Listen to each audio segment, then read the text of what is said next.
अस्सलाम students, welcome back to biology brilliance. तो आज का जो हमारा टॉपिक है वो है मार्किंग स्कीम 2024 कि 2024 के अंदर आपके पेपर्स को किस तरह से चेक किया जाएगा। अगर आप 9th के स्टूडेंट हैं, 10th के हैं, 11th के हैं, 12th के हैं, जो भी स्टूडेंट है, आपके लिए ये लेक्चर बहुत ज़्यादा इंपॉर्टेंट होने वाला है, क्योंकि इसके अंदर मैं आपको बताऊँगी किस तरह एग्जामिनर आपके पेपर्स को चेक करेगा, आपको किस तरह से मार्क्स दिए जाएंगे, आपने कैसे SLO बेस्ड पेपर्स में से मार्क्स लेने हैं। जैसे कि हमें पता है कि आपके पेपर SLO बेस्ड पेपर्स होंगे और उसके अंदर आपने कॉन्सेप्चुअल लिखना है, लेकिन आपको कैसे मार्क्स मिलेंगे, आपने पेपर को कैसे अटेम्प्ट करना है, ये सब चीज़ें आज के लेक्चर में हम लोग कवर करेंगे। तो ये एग्जाम्पल मैंने लिया क्लास 9th बियोलॉजी के पेपर की। एक मैंने मॉडल पेपर डाउनलोड किया क्लास 9 बियोलॉजी का, वही मैंने वेबसाइट जो मैंने आपको बताई थी उन्हीं वेबसाइट से मैंने डाउनलोड किया, और उसके अंदर बताया गया था कि ऐसे मार्किंग स्कीम है, अगर ये पेपर आपने ऐसे अटैम्प्ट किया, सेलो पेपर ऐसे अटैम्प्ट किया तो आपको ऐसे मार्क्स दिए जाएंगे। और ये वेबसाइट्स पर भी मैंने एक लेक्चर बनाया हुआ है कि आपने ये डिफरेंट वेबसाइट्स हैं, यहाँ से आप अपने SLO बेस्ड पेपर्स को डाउनलोड कर सकते हैं, अपनी प्रिपरेशन कर सकते हैं।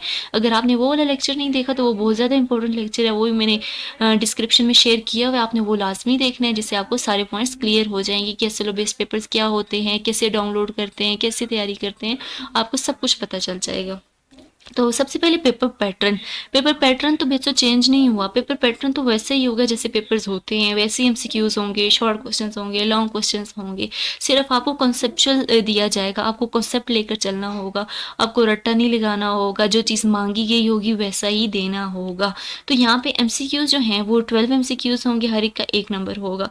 उसके बाद RRQs का मतलब है शॉर्ट क्वेश्चन 11 होंगे, जिसमें से आपने 8 करने होंगे और हर एक का 4 मार्क्स होंगे, इस तरह 32 मार्क्स हो जाएंगे। और ERQs का मतलब है लॉन्ग क्वेश्चन 4 होंगे, जिसमें से आपने सिर्फ और सिर्फ 3 करने होंगे, और वो हर एक जो क्वेश्चन होगा वो 7 मार्क्स का होगा। तो जो एक लॉन्ग क्वेश्चन होगा उसके 2 पार्ट होंगे, A और B।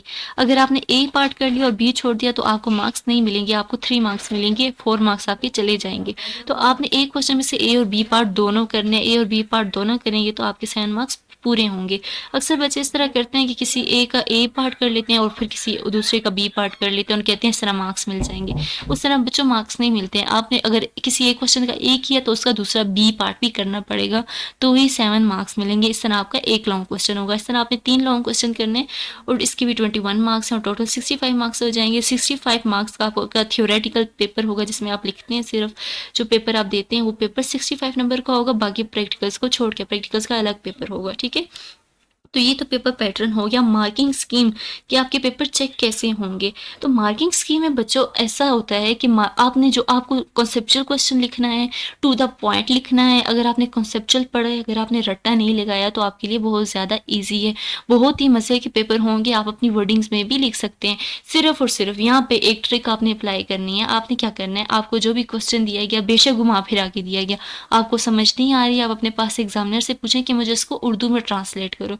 जैसे ही वो उर्दू में ट्रांसलेट कर जाएगा, आपको समझ में आ जाएगी कि ये इस क्वेश्चन में आपसे एग्जामिनर पूछ क्या रहा है, और उस क्वेश्चन को सबसे पहले आपने क्या करना है, उर्दू में ट्रांसलेट करना है। ये चीज़ आपने याद रखनी है कि उसको बस एक पहला या आखिरी लफ्ज़ देख के आपने पूरा क्वेश्चन अटेम्प्ट नहीं करना।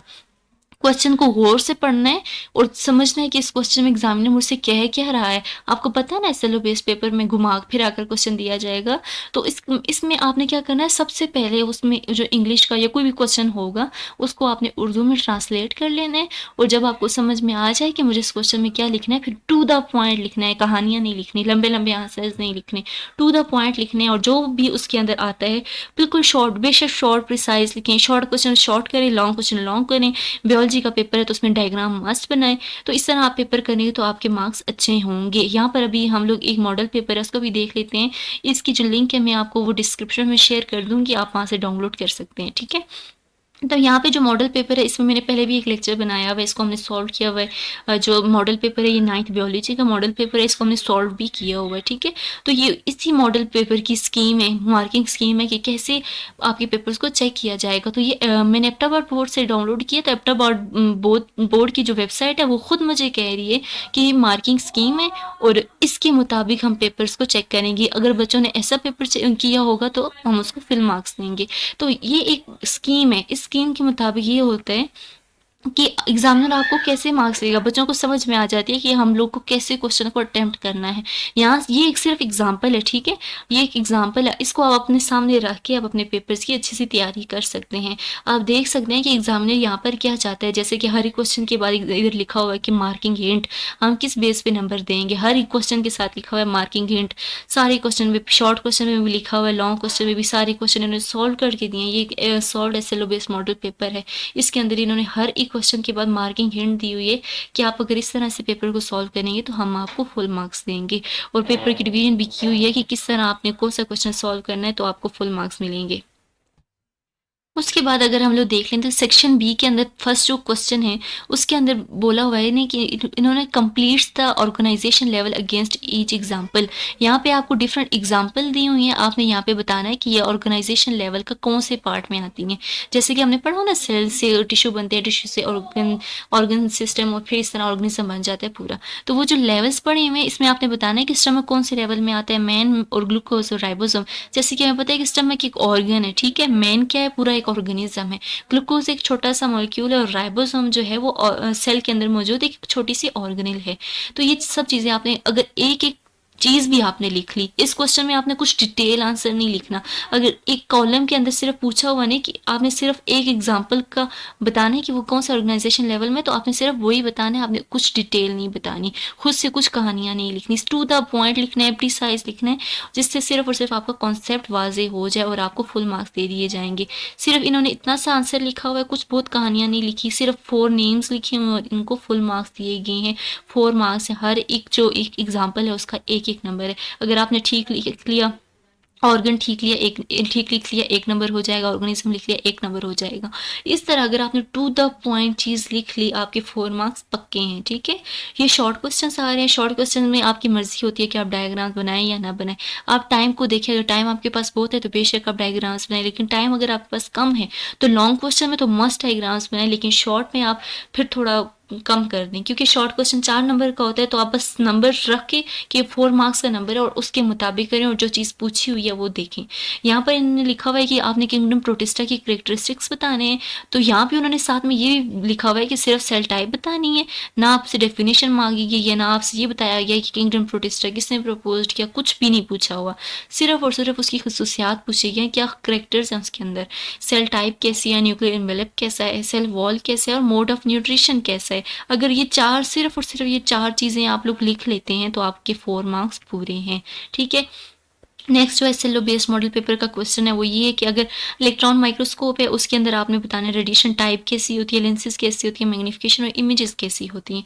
अगर ये 4 चीज़ें आपने बता दी तो आपके 4 मार्क्स पक्के हैं। इस तरह इन्होंने मार्क्स की डिस्ट्रीब्यूशन की हुई है। ये एक एसएलओ बेस्ड मॉडल पेपर है बच्चों, सेम ऐसा पेपर नहीं आएगा, लेकिन क्वेश्चन कुछ इसी तरह के होंगे, इसी तरह थोड़े से इधर उधर होकर आए होंगे, सेम आपकी बुक वाले क्वेश्चन नहीं होंगे। देखिए यहाँ पर बुक तो मेंशन है, ये केपीके बोर्ड की बुक है, केपीके की बुक है, बायोलॉजी 9 की टेक्स्ट बुक है, लेकिन इन्होंने ये नहीं लिखा हुआ कि ये सेम टू सेम ऐसा ऐसा ही नहीं है जैसी बुक के अंदर है। इन्होंने थोड़े से इधर उधर करके दिए हुए हैं, लेकिन बहुत ज़्यादा इजी हैं। मैंने कहा है ना, अगर आपको समझ नहीं आती ये क्या, तो आप इनको उर्दू में ट्रांसलेट करें, फिर आपको समझ में आ जाएगी। और हर एक क्वेश्चन के बाद इन्होंने मार्किंग हिंट लिखी हुई है, ये मैं आपको लिंक में शेयर करूँ कि आप वहाँ से इसको डिटेल में पढ़ सकते हैं कि इसके अंदर क्या है। फिर वो टर्गर प्रेशर आया हुआ है, 4th क्वेश्चन है, उसके अंदर इंपॉर्टेंस बतानी है टर्गर प्रेशर की, और पहले डिफाइन करना है कि टर्गर होता क्या है, और 2 पॉइंट्स में बताना है कि टर्गर प्रेशर क्या होता है। अगर आप सिर्फ और सिर्फ डेफिनेशन लिख लेते हैं, 2 नंबर वहाँ से मिल जाएंगे। और अगर कोई 2 पॉइंट्स, अगर आपको बहुत अच्छे कोई 2 पॉइंट्स आते हैं वो लिख लेते हैं, 2 मार्क्स आपके वहाँ से आ जाएंगे, 4 मार्क्स हो जाएंगे। उसके बाद ये डिफरेंट शॉर्ट क्वेश्चंस हैं। यहाँ पे लिखा हुआ है फोटोसिंथेसिस, यहाँ पे प्रोकैरियोटिक सेल और यूकैरियोटिक सेल के दरमियान में आपने बताना है कि उनके कौन कौन से कंपोनेंट्स हैं। जैसे कि उन्होंने खुद बताया हुआ है, nucleus cell, membrane cell wall और सेल साइज के दरमियान में अपने डिफरेंस बताना है कि प्रोकैरियोटिक सेल में कैसी होती है, यूकैरियोटिक सेल में कैसी होती है, तो वो आपने बतानी है और टू द पॉइंट बतानी है, और कुछ भी नहीं बताना। आपने पूरी डेफिनेशन नहीं लिखने लग जानी, उसकी डेरिवेशन नहीं लिखने लग जानी, जो पूछा हुआ है आपने सिर्फ वही लिखना है और आपके फुल मार्क्स होंगे। इस तरह से different MCQs, different short short question है जो कि आप लोग देख सकते हैं। यहाँ पे एक और जो क्वेश्चन है वो ये है कि एंजाइम कैसे स्पेसिफिक होते हैं अपने सबस्ट्रेट के लिहाज से। एंजाइम कैसे अपने सबस्ट्रेट के लिहाज से एक स्पेसिफिक होते हैं, हम कहते हैं ना enzymes are specific in nature. इन्होंने क्या है, डायग्राम के साथ आप उसको बयान करें और साथ में उसकी दो एग्जाम्पल मस्ट दें और साथ में एक डायग्राम भी बनाएं। यहाँ पर इन्होंने डायग्राम बनाई और इन्होंने साथ में जो एग्जाम्पल्स हैं वो भी दी। ठीक है, आप यहाँ पे एक अच्छी सी डायग्राम बना देते हैं, उसके मार्क्स और दो जो आप एग्जाम्पल दे देंगे उसके मार्क्स भी आपको मिल जाएंगे। अगर आपने अच्छी एग्जाम्पल्स दी हैं तो आप 2 काफ़ी हैं, लेकिन आपको अच्छी नहीं आती तो आप बेशक 4 लिख सकते हैं। ठीक है, उसके बाद अगर हम आगे चलें तो आगे ये सारे उन्होंने बताए हुए किस तरह से आएगा। अगर फोटोसिंथेसिस और रिस्पायरेशन के दरमियान हमें आपसे 4 डिफरेंसेस पूछे हुए हैं, अगर आप टू द पॉइंट लिख लेते तो आपके 4 मार्क्स हो जाएंगे। उस तरह विटामिन डी की डिफिशियंसी इन्होंने पूछा हुआ है एक क्वेश्चन।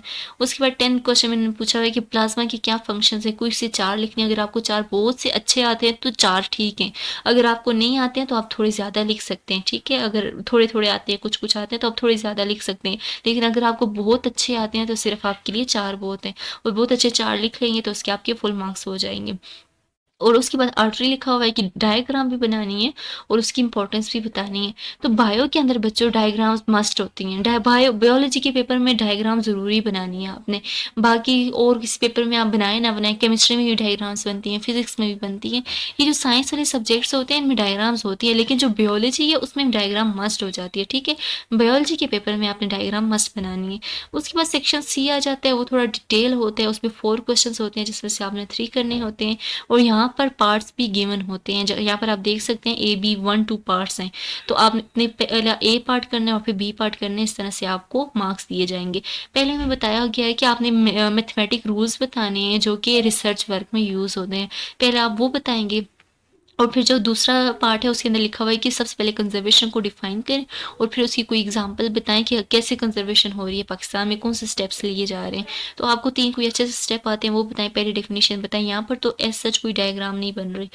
लेकिन उसके बाद हम लोग नेक्स्ट क्वेश्चन पे जाते हैं कि उसमें क्या है। उसमें ये है कि डिफरेंट टिश्यूज़ बताने, एनिमल के अंदर कौन कौन से टिश्यूज़ बना प्रेजेंट हैं, साथ में इनके साथ आप एग्जांपल्स भी लिख सकते हैं और इनकी तो आप अच्छी अच्छी डायग्राम्स भी बना सकते हैं। ठीक है, आप यहाँ पर डायग्राम भी बना सकते हैं। इसके सेकंड पार्ट में है कि सेल साइकिल क्या होता है और उसके 2 मेन स्टेजेस के नेम लिखने हैं। सिर्फ लिखा हुआ है नेम लिखने हैं, right names of its 2 stages. आपने क्वेश्चन सही तरह से पढ़ना होता है कि क्या दिया गया आपके क्वेश्चन के अंदर। यहाँ पर सिर्फ राइट नेम्स लिखा हुआ है तो आपने सिर्फ नेम्स पढ़ने हैं, और डिफाइन सेल साइकिल किया हो तो आपने सिर्फ सेल साइकिल को डिफाइन करना है, ज़्यादा डिटेल में नहीं जाना, क्योंकि 1-2 ए बी पार्ट है ना, तो इसमें आप ज़्यादा डिटेल में नहीं जा सकते। और नेक्स्ट क्वेश्चन में माइटोकॉन्ड्रियल जो एंजाइम है इंट्रासेलुलर में, वो आपने जस्टिफिकेशन करनी है उनकी, और दूसरा आपने बताना है कि एटीपी कैसे एडीपी में टूटा, और पूरा जो है प्रॉपर डायग्राम में आपने बताना है। तो डायग्राम मस्ट है, हर एक चीज़ की आपको डायग्राम आनी चाहिए बायो के पेपर में, और इस तरह आप पेपर को सॉल्व कर सकते हैं। तो बच्चों यहाँ पर मेरी वीडियो बहुत ज़्यादा लेंथी होती जा रही है, फिर बच्चे स्किप करेंगे तो उनको समझ भी नहीं आएगी। तो आपने क्या करना है, ये जो मॉडल पेपर्स मैं आपको डाउनलोड करूँगी आपने इसको सही तरीके से देखना है, साथ में मार्किंग हिंट्स भी देखनी है कि किस तरह से आपके पेपर्स को मार्क्स दिए जाएंगे, आपने किस तरह से पेपर सॉल्व करने हैं। चाहे बायो का है, चाहे केमिस्ट्री का है, फिजिक्स का है, कोई पेपर भी अगर आप यहाँ से बाइसेप प्रभात की वेबसाइट से डाउनलोड करते हैं, साथ में उसकी मार्किंग हिंट भी होगी। उस जहाँ पे मॉडल पेपर लिखा होगा साथ में मार्किंग हिंट भी होगी, वहाँ से आप मार्किंग हिंट भी ले सकते हैं। ठीक है, वहाँ से आपको सॉल्व पेपर से मिल जाएंगे, चाहे आप 9th के 10th के 11th के 12th के वहाँ से डाउनलोड कर सकते हैं। इसमें मेरा पूरा एक लेक्चर है जो कि मैं शेयर करूँगी, वो आपने लाजमी देखना है कि आपने कैसे डाउनलोड करने मॉडल पेपर, मार्किंग स्कीम, सब कुछ आपको पता लग जाएगा। तो ये बहुत ही ज़्यादा इंपॉर्टेंट लेक्चर है जिसको आपने ध्यान से करना है। ठीक है बच्चों, इसको सुनना है सही तरह से प्रॉपर, और ये जो मैं मॉडल पेपर भेजूँगी इसको अच्छी तरह देखना है। तो यहाँ तक ही तक हमारा आज का लेक्चर, उम्मीद करती हूँ आपको सबको समझ में आया होगा। कुछ चीज़ ना समझ में आए तो कमेंट में ज़रूर पूछे। किसी भी पेपर के बारे में पूछना है, किसी भी एसएलओ बेस्ड मॉडल पेपर के बारे में पूछना है, कुछ भी पूछना है आपने तो आप पूछ सकते हैं, आप कमेंट करें, आई विल रिप्लाई सून। तो यहाँ तक ही था हमारा लेक्चर, फिर मिलेंगे। ओके, अल्लाह हाफिज़।